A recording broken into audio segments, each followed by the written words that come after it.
இன்னைக்கு கரூர் வழக்கு, இந்த கிட்னி திருட்டு வழக்கு ரெண்டுலயுமே திமுக அரசால மொத்த தமிழ்நாடு தலை குனிஞ்சு நின்று இதுல தமிழக வெற்றி கழகம் அப்படிங்கிறது சாதிச்சிருக்கு அப்படிங்கறதே நாம சொல்லி ஆகணும். இது ஒரு கூட்ட நெரிசல். இது விஜய் மேலதான் தப்பு. அதாவது சிபிஐ விசாரணை கோரிய வழக்கு அப்படிங்கிறது இன்னைக்கு விசாரணை எடுக்கப்பட்டிருக்கு. சம்பவத்துல பிள்ளைய பறி கொடுத்த ஒரு அப்பன், கணவனை பறி கொடுத்த ஒரு மனைவி, இவங்க எல்லாம் விஜய்க்கு பின்னாடி நிக்கிறாங்க. இவர்கள் தரப்புலயே பேசும்போது முழுக்க இதுக்கு காவல்துறையோட மெத்தனமே காரணம் அப்படின்னு தங்களோட வாதங்களை முன் வச்சிருக்காங்க. 500 போலீஸ் 600 போலீஸ் இருந்ததுன்னா நாங்க போலீஸ பார்க்கவே இல்லை, எங்க போனா என்ன தெரியல. அது இல்லாம சட்டவிரோத கும்பல் கூட்டத்துக்குள்ள ஊடுருவிச்சு, தடியடி நடத்தப்பட்டுச்சு, கல்வீச்சு நடத்தப்பட்டுச்சு. அதனாலதான் இந்த பிரச்சனை நடந்ததுங்கிறத உயிரை பறி கொடுத்தவங்க தங்கள் தரப்பு வாதமா வச்சிருக்காங்க. அப்ப இது ஆக சிறந்த கேவலம் இல்லையா திமுகவுக்கு?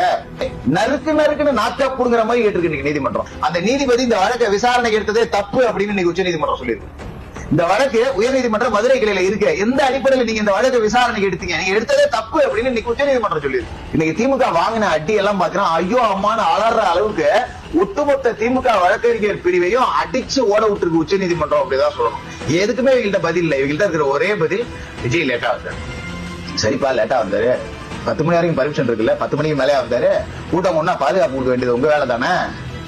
இதையெல்லாம் நீதிமன்றம் நாராசமா கேள்வி கேட்டுட்டு இந்த வழக்கை சிபிஐக்கு விசாரிக்க உத்தரவிட வேண்டியதில்லை அப்படின்னு சொன்ன திமுகவோட வாதத்தை பல கேள்விகளை முன் வச்சு தமிழ்நாடு அரசு விளக்கம் கொடுக்கணும் அப்படிங்கிற ஒரு பதிலையும் கொடுத்து அதற்கான அவகாசத்தையும் கொடுத்து இன்னைக்கு வழக்கை நீதிமன்றம் ஒத்தி வச்சிருக்கு. இந்த வழக்கு சிபிஐ விசாரணைக்கு போகும், அதுல எந்த மாற்றமும் இல்ல. இன்னைக்கு வாங்கினது திமுகவோட முதல் அடி. இதுக்கு மேல வாழ்க்கையில திமுக அடி வாங்கிக்கிட்டே தான் இருக்கும். நீதிமன்றம் மக்களோட கடைசி நம்பிக்கை அப்படிங்கறத இன்னைக்கு உச்ச நீதிமன்ற நீதிபதிகள் நிரூபிச்சிருக்காங்க.